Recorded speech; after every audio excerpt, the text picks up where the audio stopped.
안녕하세요, 코드랩의 이원영입니다.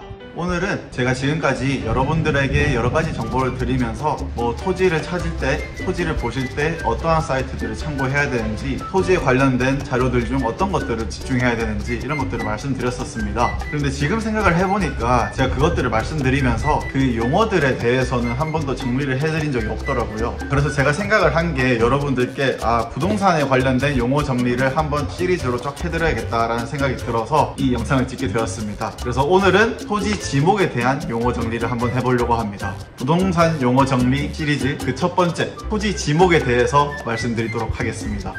두둥. 먼저 지목이란 단어가 어떤 뜻이냐고 말씀드리면은 토지의 주된 사용 목적에 따라 토지의 종류를 구분하여 표시하는 명칭을 말합니다. 즉, 이 땅이, 이 토지가 무슨 용도로 사용되는지에 따라 그 이름이 정해진다는 뜻이죠. 그리고 이 지목에는 무려 28개가 존재하고 있습니다. 지금부터 하나하나씩 제가 설명해 드리도록 하겠습니다. 자, 첫 번째, 바로 전입니다. 전. 제가 제일 많이 말씀드렸던 지목인데요. 그럼 전이 무엇이냐? 전은 물을 상시적으로 사용하지 않고 곡물, 약초, 관상수 등 식물을 주로 재배하는 토지를 의미합니다. 그리고 전과 비슷한 지목이 바로 두 번째로 답이 있습니다. 답은 전과 반대로 물을 상시적으로 사용하면서 벼, 연, 미나리, 왕골 등 물을 상시적으로 사용하면서 식물을 주로 재배하는 토지를 바로 답이라고 합니다. 그래서 전과 답의 차이라고 하면은 쉽게 생각하면 물을 상시적으로 사용을 하느냐, 물을 상시적으로 사용하지 않느냐가 그 차이점이라고 생각하시면 됩니다. 그리고 세 번째는 바로 과수원이 있습니다. 과수원은 사과, 배, 밤 등의 과수류를 집단적으로 재배하는 토지와 이에 접속된 창고 등을 말합니다. 자, 그리고 네 번째로는 목장용지가 있습니다. 목장용지는 축산업 혹은 낙농업을 하기 위하여 초지를 조성한 토지 혹은 가축을 사육하기 위한 축사 등의 부지를 의미합니다. 다섯 번째, 저희가 많이 쓰는 또 임야가 있습니다.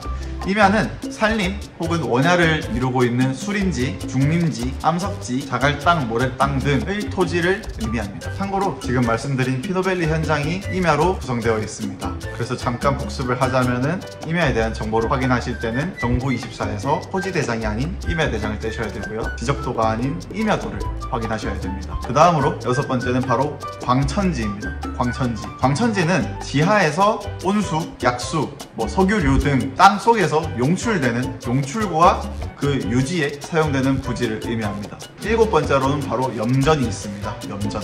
염전은 또 다들 아시다시피 바닷물을 끓여서 혹은 바닷물을 이용해서 소금을 채취하기 위해 조성된 토지, 그리고 이에 따른 제염장 등을 의미합니다. 그 다음 여덟 번째로는 바로 여러분들이 익숙한 대입니다. 이 대는 주거, 사무실 등 영구적 건축물과 이에 접속된 부속시설물, 그리고 택지 조성 공사가 준공된 토지를 의미합니다.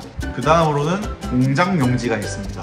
이 공장용지는 제조업을 하고 있는 공장 시설물의 부지 혹은 관계 법령에 따른 공장부지 조성 공사가 준공된 토지를 의미합니다. 아까 대 같은 경우에는 택지 조성 공사가 준공된 토지였고요.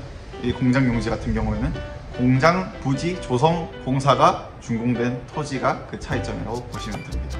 그 다음 열 번째로는 바로 학교 용지가 있습니다. 학교 용지는 당연히 학교와 그에 따른 체육관과 같은 부속 건물들이 있는 부지를 의미하고요. 그 다음 11번째로는 바로 주차장이 있습니다. 주차장도 크게 딱히 설명드릴 건 없고, 당연히 주차에 필요한 독립적인 시설을 갖춘 부지와 주차 전용 건축물 및 이에 접속된 부속 시설물의 부지를 의미합니다. 다음으로 또 지목에는 이런 것도 있습니다. 주유소 용지라는 것도 있어요. 이 주유소 용지는 조금 저도 공부를 하면서 이런 용지가 있다고 의외긴 했는데, 아무튼 주유소 용지가 있는데, 주유소 용지는 석유 등의 판매를 위하여 일정한 설비를 갖춘 시설물의 부지, 저유소 및 원유 저장소의 부지와 이에 접속된 부속 시설물의 부지를 의미합니다. 진짜 별게 다 있죠. 다음으로는 창고 용지가 있습니다. 창고 용지는 간단하게 물건 등을 보관하거나 저장하기 위한 보관 시설물의 부지와 이에 접속된 부속 시설물의 부지를 의미합니다. 다음으로는 여러분들이 많이 또 익숙하신 도로가 있습니다. 도로를 또 정의를 내리자고 하면 교통 운수를 위하여 보행 또는 차량 운행에 이용되는 토지와 휴게소 부지 등을 의미합니다. 그리고 이 도로와 또 별개로 철도 용지라는 것도 있습니다. 철도 용지는 교통 운수를 위해 일정한 다양한 궤도 등의 설비와 형태를 갖추어 이용되는 토지와 이에 접속된 역사, 타고, 발전시설 및 공작창 등 부속시설물의 부지를 의미합니다. 사실 이번 영상에서 28개의 지목 모두 말씀드리려고 했는데 찍다 보니까 내용이 너무 길어져서 여러분들이 지루하실 수 있을 것 같으세요. 그래서 이번 지목에 대한 용어 정리는 1편과 2편으로 나누어서 진행하겠습니다. 지금 제가 1편에서 말씀드린 지목의 개수는 총 15개입니다. 15개 지목 중에서 익숙하신 지목도 있으셨겠지만은 이런 용지도, 이런 지목도 있다고 좀 생소하시거나 조금 새로웠던 지목도 있으셨을 거예요.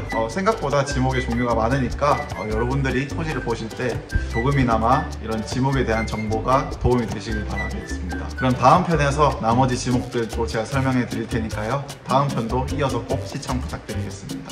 자, 그럼 오늘의 부동산 용어 정리 그 첫 번째 지목 정리 편의 첫 번째 영상은 여기까지고요. 빠르게 다음 두 번째 편으로 돌아오도록 하겠습니다. 그럼 오늘도 구독과 좋아요, 알람 설정까지 많이 부탁드리고요. 임야로 되어 있는 저희 피너밸리 현장도 빠르게 밑에 더보기란에서 현장 답사 신청하셔서 다른 분들보다 피너밸리 현장에서도 좋은 자리를 찾아가실 수 있을 것 같습니다. 그럼 지금까지 코드랩의 이원영이었습니다.